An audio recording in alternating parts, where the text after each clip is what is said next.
2005 వరకు మహిళా క్రికెటర్స్‌కి annual contracts కూడా ఉండేవి కాదంట. పెద్ద పెద్ద క్రికెట్ ప్లేయర్స్‌కి ఏ+, బి, సిలా ఇస్తారనమాట.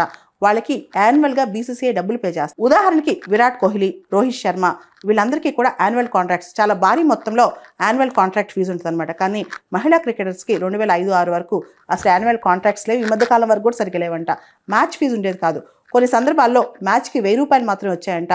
కోచెస్ ఉండేవాళ్ళు కాదు, సపోర్టింగ్ స్టాఫ్ ఉండేది కాదు, ఫిట్నెస్ ట్రైనర్స్ ఉండేవాళ్ళు కాదు, న్యూట్రిషన్స్ ఫుడ్ ఉండేది కాదు, పే ఉండేది కాదు.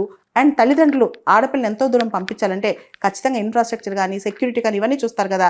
ఇవన్నీ దాటుకుని ఎంతమంది ఈ పునాదులు వేశారంటే అనేక సవాళ్ళని ఎదుర్కొని వచ్చిన వాళ్ళు చాలామంది ఉన్నారు. చాలా పెద్ద కథే ఉంది భారత మహిళా క్రికెట్ జట్టు వెనకాల.